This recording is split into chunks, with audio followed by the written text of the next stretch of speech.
It's been 14 years since the final book in the Harry Potter series was published, yet for some reason, the world still can't get enough of the boy wizard and his magical mates. It all started as an idea formulated on a train to London by JK Rowling. It's literally Rowling, not Rowling, and if any of you correct me in the comments, I swear to flipping God. Since then, the series has spawned an entire universe, and it's safe to say that the wizarding world, as it's known, is absolutely gargantuan.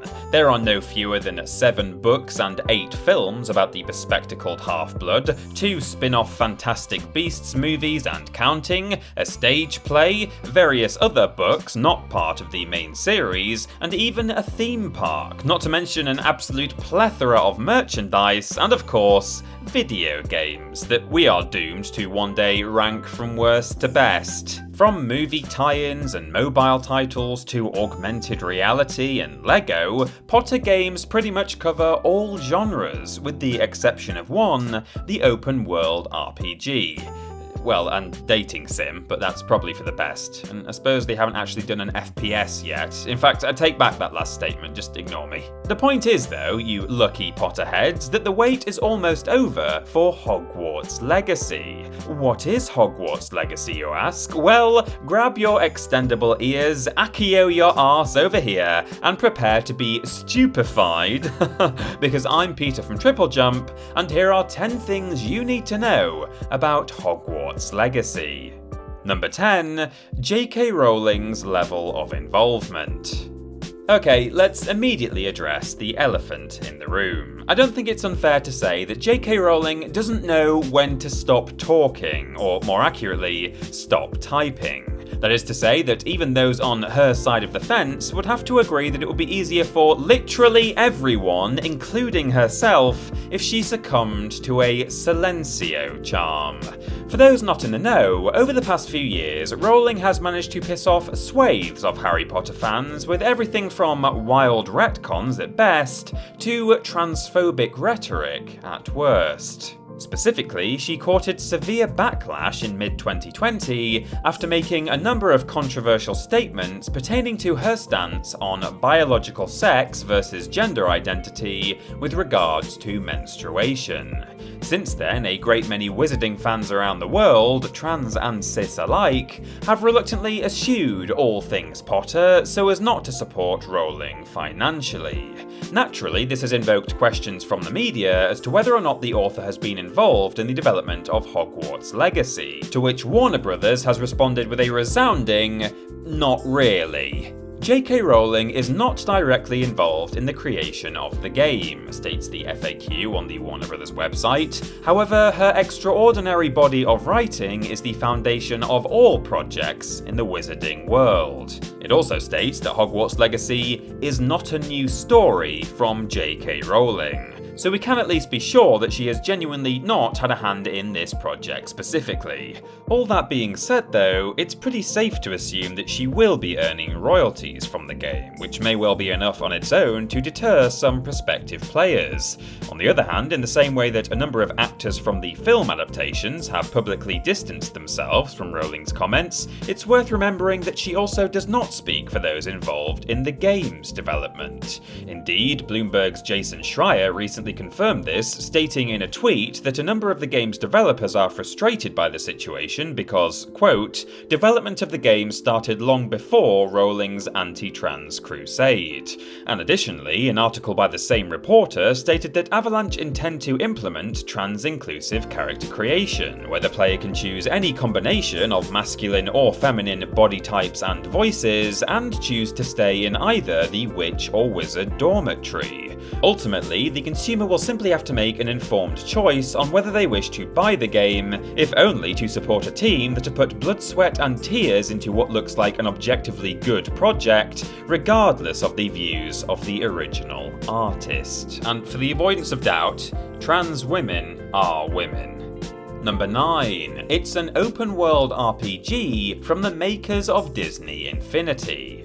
Harry Potter games have allowed fans to be part of the wizarding world in many ways, but there's one thing they've never provided. We haven't had the opportunity to play as our own magical character, exploring the world without the looming threat of Voldemort, and making our own choices and decisions to determine what kind of witch or wizard we'll grow up to be. Fortunately, Avalanche Software is on hand to provide us with the experience we've been craving for years. Players will get to visit fan-favourite locations like Hogsmeade Village and the Forbidden Forest, and get up to all manner of wizarding hijinks on their own. Avalanche's credentials include a long list of movie tie-in titles such as Bolt, Toy Story 3 and Cars 2, as well as the Disney Infinity series. You know, the one with all the little toys-to-life plastic figures you couldn't even give away now. It remains to be seen whether their talents translate to such a big project, but based on what we've seen so far, we can't help but be very excited. Number 8. The game has been delayed until 2022. The pandemic strikes again. As I'm sure you've already noticed, in 2020, pretty much the entire world went into lockdown, which meant that not only was toilet paper more valuable than gold bullion for a time, but also that a great deal of people moved from office-based settings to working out of their bedrooms. I'm speaking from mine right now. Understandably, things such as game development therefore became more difficult. Following a year of never-ending delays across the entire industry, honestly, we still get traumatizing flashbacks every time we see a message on a yellow background, the team behind Hogwarts Legacy announced in early 2021 that the game had been delayed until the following year. The exact release date within that 12-month time span, however, is yet to be confirmed. Creating the best possible experience for all the wizarding world and gaming fans is paramount to us, the developers said on Twitter, so we are giving the game the time it needs. Here's hoping that the industry has learned a valuable lesson from the disastrous release of Cyberpunk 2077, and that the delay means we will end up with the truly magical experience we're all hoping for. Number 7. It will be available on last gen, current gen, and PC. This is currently accurate at time of recording, but let's face it, subject to change. 2022 seems a long way away. After years of speculation, rumours and leaked footage, Hogwarts Legacy was formally announced at the PlayStation 5 showcase in September 2020. At the moment, unfortunately, PlayStation 5s and Xbox Series X's/Xbox Series S's are harder to come by and say out loud than ethical business practices at the world's biggest game publishers. Luckily, the good people at Avalanche Studios are allegedly developing Hogwarts Legacy for previous generation systems. Hooray! Not only this, but they also intend to release the game on Microsoft Windows, meaning that the so-called PC Master Race will also be able to get in on the abracadaction. Glad that $3,000 setup is finally paying for itself, guys. You enjoy. This is of course great news for anyone who is still struggling to get their hands on a shiny new PS5 or Xbox Series. Of course, by next year, I'm sure availability will be a bit better, but that aside, not everyone has a pocket that deep. Therefore, a release of this game on previous gen will be a godsend for anyone who was, up until this point, planning on storming their local PC world armed with a crowbar on Black Friday. Now you can just stay home in your pants and get drunk on butterbeer like you usually do. Haha, Accio bottle opener. Number 6. It's shaping up to be a single-player experience.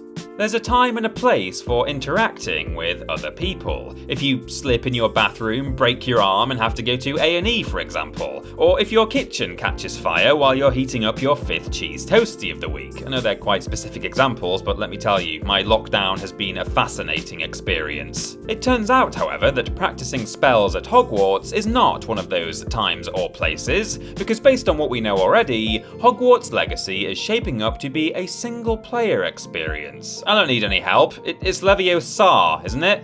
isn't it? Over the past few years, we've seen a number of open-world titles offering up multiplayer options, with franchises such as The Elder Scrolls, Minecraft, Grand Theft Auto, and Fallout giving players the option to play alone or with friends. On the other hand, though, we've also seen a vast array of highly successful single-player RPGs, with everything from Skyrim to Assassin's Creed Valhalla proving that you don't need friends to have a damn good time traversing your chosen landscape. It's entirely possible, of course, that Hogwarts Legacy will initially release as a single-player title and then add online multiplayer functionality later on, much like Red Dead Redemption, for example, but for the time being, it is set to be more of a lone experience. For some people, that's bad news, but for others, it's fine. It's not like we're not used to being home alone and playing with our wands. Number 5. It's a never-before-told story from a new era. Oh man, I sure can't wait to boot up Hogwarts Legacy, win myself the Triwizard Cup, punch Draco Malfoy in the face, and go and take a bath with Moaning Myrtle. Wait, what's that? It's a new, never-before-told narrative set around 100 years before the events of the books and the films, ?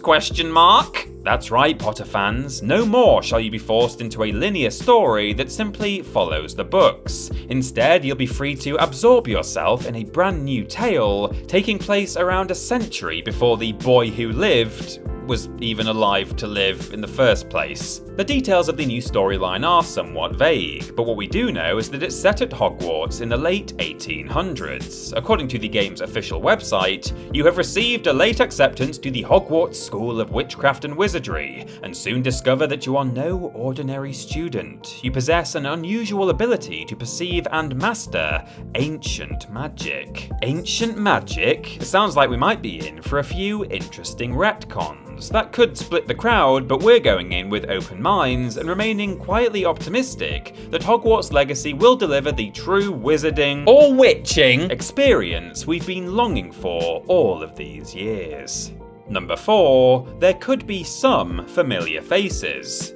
Oh, wow, I sure can't wait to boot up Hogwarts Legacy and hang out with Harry, Ron and Hermione, or punch Draco Malfoy in the face. Wait, what do you mean there'll be no Harry Potter? Yes, unless Harry and Hermione decide to do a few extra spins on their time turner in The Prisoner of Azkaban, we probably won't be seeing any of the OG students in the late 1800s. Now, going off the events of the stage play, it's not completely out of the question, but we do live in hope that Avalanche has gone a different route.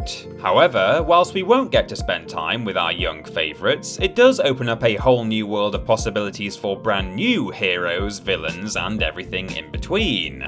Knowing how keen many wizarding families are on keeping the bloodlines pure, it's likely we'll run into the ancestors of perhaps James Potter, Sirius Black, or the Malfoys, though that's all speculation at this point. What's perhaps slightly more likely in terms of familiar faces is that with the old fella being a staggering 115 at time of death, we might actually see a young Dumbledore as a student of Hogwarts, depending on exactly when in the 1800s the game is set. Now, wouldn't that be something? Surely the most likely returning faces, though, are the ghosts of Hogwarts. Peeves the Poltergeist is noted to have come with the castle, like some sort of fixture or fitting, and the same can probably be said for the likes of Nearly Headless Nick, the Bloody Baron, and the multitude of other spirits that haunt the corridors of this ancient Scottish castle. All we need now is for John Cleese to have another divorce to pay for so that he might reprise his role.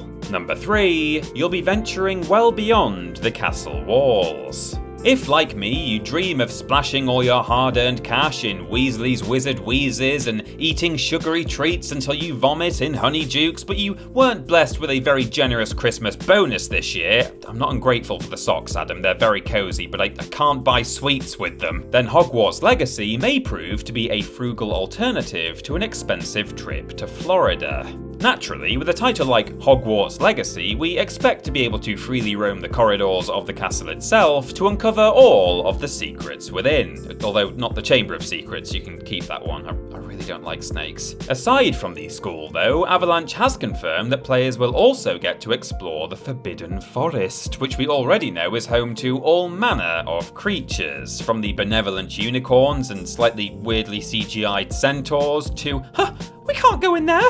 There are werewolves! And as if that weren't enough, you'll also get to venture into Hogsmeade, the local wizarding village, which is home to a wide variety of shops as well as merchants of various foods and drinks. I'm not sure how old Honeydukes is, and of course Weasley's Wizard Wheezes is not only based in Diagon Alley, but also wasn't established until 100 years after this game is set. But even if we have to visit all new establishments, I'm sure we will find some way to empty our pockets. The more you think about this game and its setting, the more questions there are to ask. What was the Shrieking Shack like 100 years before the books? Will we indeed also be able to visit Diagon Alley to take money out of Gringotts and equip ourselves with a wand at the start of the game? And if so, will we also be able to venture next door into Nocturne Alley? There's just too much I want to know, and Warner Brothers are really holding out on us here. Please, tell us some more. Number 2, you can cast spells, brew potions, and tame magical beasts. The last time you watched The Prisoner of Azkaban, did you take one look at the scene where Harry flies Buckbeak over Hogwarts and think,